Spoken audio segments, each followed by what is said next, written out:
Hey, all right, and welcome to all in today's UPSC answer writing analysis. तो आज है 22 अप्रैल। UPSC mains question को discuss कर लेते हैं। स्टैटिक बेस्ड है। हम कुछ दिनों से आपको ये ट्राई करवा रहे हैं कि आपका जो स्टैटिक पोर्शन कवर हो जाए, कि किस तरह से अगर स्टैटिक बेस्ड क्वेश्चन पूछे जाएँ तो किस तरह से आप उसको आंसर करेंगे। कल हमने इलेक्शन कमीशन ऑफ इंडिया के बारे में पढ़ा था। नाउ आज हम जान रहे हैं national human right commission. Same type का क्वेश्चन है, बस सिर्फ बॉडी चेंज हो चुकी है। तो यहाँ पर रोल्स एंड रिस्पॉन्सिबिलिटी चेक करनी है और हाल में कोई चैलेंजेस हैं तो वो बताने हैं, फिर उसके इम्प्रूवमेंट। बस सेम पैटर्न रहेगा कल की तरह। तो इस तरह से आपका क्या होगा, स्टैटिक पोर्शन का जो एक पर्टिकुलर कैटेगरी में क्वेश्चन आते हैं। अगर आप यूपीएससी मेंस क्वेश्चन देखेंगे तो हर वर्ष आपको यूपीएससी मेंस क्वेश्चन में स्टैटिक पोर्शन की एक कैटेगरी आपको अलग से देखने को मिलेगी, जिसमें 2 से 3 और करीबन करीबन 5 क्वेश्चन आपको हर वर्ष मिल जाएंगे, चाहे GS1, GS2, GS3, चाहे वो आपका हिस्ट्री से हो, ज्योग्राफी से हो, पॉलिटी से हो या इकोनॉमिक्स से। ठीक है, तो आपके क्वेश्चन 5 से 6 क्वेश्चन आपको हमेशा मिलते हैं। तो ये कैटेगरी आपकी यहाँ पर प्रिपेयर हो जाती है। अगर कल भी हमारा जो एक और होगा तो एक और स्टैटिक पोर्शन करेंगे, फिर उसके बाद सिर्फ आप रिवाइज करोगे, फिर आपको ये कैटेगरी क्लियर हो जाएगी। नाउ स्ट्रक्चर ऑफ आंसर भी दिया गया है कि किस तरह से आप सबसे पहले NHRC के बारे में बता दोगे। यहाँ पर हमने बताया गया है कि बॉडी पार्ट में ये क्या क्या करती है, रोल्स और रिस्पॉन्सिबिलिटीज़। ठीक है, इसमें आप जो पॉलिटी लक्ष्मीकांत से भी कर सकते हो डायरेक्टली इसको। कंक्लूजन में क्या है, suggestion solution to address the issue. अभी NHRC में क्या क्या इश्यूज़ हैं, कोई अगर कमेटी है उसकी रिकमेंडेशन इंप्लीमेंट करनी है तो वो आप लिख सकते हैं, राइट। तो चलिए, आई थिंक अब आपको क्लियर हो चुका होगा कि क्यों ये हम लगातार आपको स्टैटिक बेस्ड क्वेश्चन लगातार 2-3 दिन से पूछ रहे हैं, ताकि आपकी इस कैटेगरी को स्ट्रॉन्ग बनाया जाए। उसके साथ साथ आप आपको क्या करना है, सर्च करना है PR पब्लिकेशन।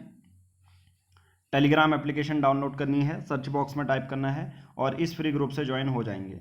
नाउ इसी फ्री ग्रुप में जो आप डेली क्वेश्चन आपको कहाँ मिलेगा, यहाँ पर देखिए 22 अप्रैल का क्वेश्चन है। 5000 ऑलरेडी यहाँ पर ज्वाइन है, तो आप इस ग्रुप को ज्वाइन कर सकते हैं कि किस तरह से आपका यूपीएससी मेंस क्वेश्चन एक प्रिपेयर हो जाएगा डेली के बेसिस पे।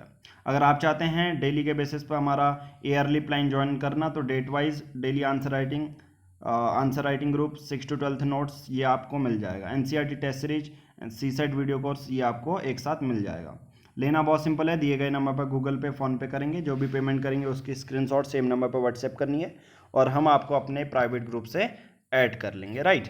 तो चलिए, आज का जो आंसर है एनालिसिस कर लेते हैं। स्टैटिक पोर्शन है तो इस पर ज़्यादा कल का ही सिमिलर जो क्वेश्चन कल का था उसी पे है।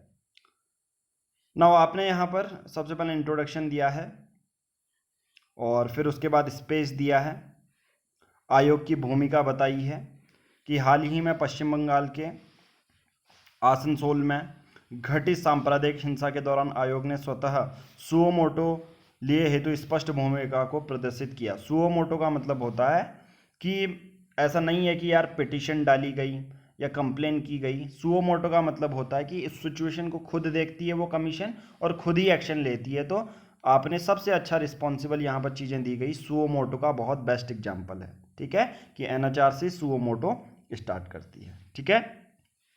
सिफारिश और सलाहकारी होती है, एडवाइजरी रोल होता है।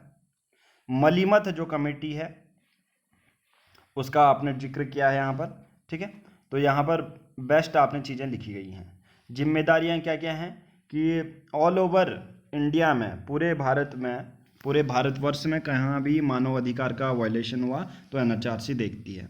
हाल ही में मैं यहाँ पर ये चाहूँगा कि आप ज़्यादा से ज़्यादा कुछ नए जो सर्टेन NHRC के एग्जाम्पल हैं, जैसे जम्मू एंड कश्मीर का आप देख सकते हैं कि इंटरनेट बैन हुआ तो NHRC ने बहुत बड़ा मुद्दा उठाया इसको, ठीक है। तो जो भी रिसेंट में जो चीज़ें होती हैं, आपने हालांकि सुओ मोटो का तो यहाँ पर एग्जांपल दिया ही है, जम्मू एंड कश्मीर का इंटरनेट बैन भी आप यहाँ पर उदाहरण दे सकते हैं अपनी आंसर में, राइट। चुनौतियाँ क्या हैं, आपने बहुत इम्पोर्टेंट है कि जो है रिकमेंडेशन दी जाती है वो बाइंडिंग नहीं होती है, वो गवर्नमेंट देखती है, राइट। पर्याप्त फंडिंग नहीं है, ये सब चीज़ें यहाँ पर इशू हैं। आगे की राह आपने दिखा दिया कि क्या है, सूचकांक के अनुसार 111वीं रैंक है, तो इसको और ज़्यादा इम्प्रूव करना चाहिए, ठीक है। और फिर कंक्लूजन, बेस्ट आंसर है, सभी को ऐसे ही आंसर लिखने चाहिए, राइट। ऐसे ही बहुत सारे आंसर दिए गए हैं, ये वाला आंसर देख लेते हैं। ये देखिए, आपने सबसे पहले डिफाइन कर दिया है कि ये एक स्टैट्यूटरी बॉडी है, 2006 के एक्ट में आई थी, और बहुत बढ़िया लिखा है। Function and power of NHRC, watch dog है ह्यूमन राइट का, इन्वेस्टिगेट करती है ग्रीवेंसेस, इंटरफेयर, ओके। लिमिटेशन क्या है, ठीक है, लिमिटेशन आपने बताई है। वे फॉरवर्ड क्या है, बेस्ट आंसर है, राइट। और दूसरा एक और चीज़ है, आपको यहाँ पर जो पुरानी जो सबसे पहले आंसर हमने एनालिसिस किया था, इस पर और ज़्यादा थोड़ा सा लिख सकते हैं, ठीक है, कि स्टैट्यूटरी बॉडी है और जो एक्ट 2006 के बेसिस पर आया था, जैसे इन्होंने ये लिखा है, ठीक है, ओके। नाउ नेक्स्ट जो कॉपी को एनालाइज करते हैं, सबसे पहले ये लिखा गया है, तो ट्राई ये करें कि आप आपने पूरा लिखा है कि किसी एक खास चीज़ को अंडरलाइन करें, ठीक है। तो सबसे पहले आपने पूरा इंट्रोडक्शन तो सही दिया है, 2006 में इसको सुधार भी किया गया, अमेंडमेंट किया था, पर ट्राई ये करना कि देखिए, तो फिर सोल पर्पज वो ख़त्म हो जाएगा। हम डेली ये ट्राई कर रहे हैं कि अलग अलग कॉपी को एनालाइज करें, राइट।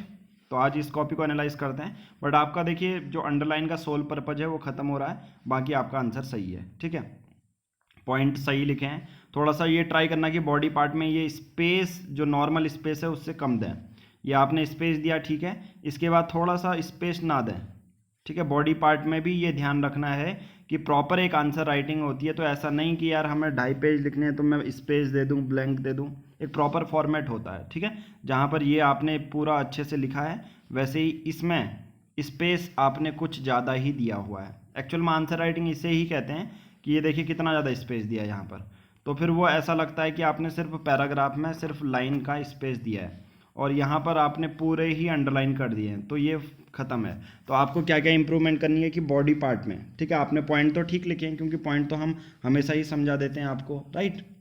पॉइंट आप लक्ष्मीकांत से, दूसरे स्टडी मटेरियल से भी देख लेते हैं। ट्राई ये करें कि स्पेस कम दें आप, ओके। चलिए एक और कॉपी एनालाइज करते हैं। नेशनल ह्यूमन राइट कमीशन एक स्टैट्यूटरी बॉडी है, 2006 में इसका अमेंडमेंट किया गया। रोल्स एंड रिस्पॉन्सिबिलिटी, इन्वेस्टिगेट करती है grievances regarding the violation of human right. और यहाँ पर ट्राई ये करना, थोड़ा थोड़ा आपने ये पूरा लिखा है, जो आप चाहते हैं कि किसी चीज़ को अगर देखें, इधर सुओ मोटो, ये इस पर्टिकुलर पॉइंट को आप लिख सकते हैं, अंडरलाइन कर सकते हैं, ठीक है।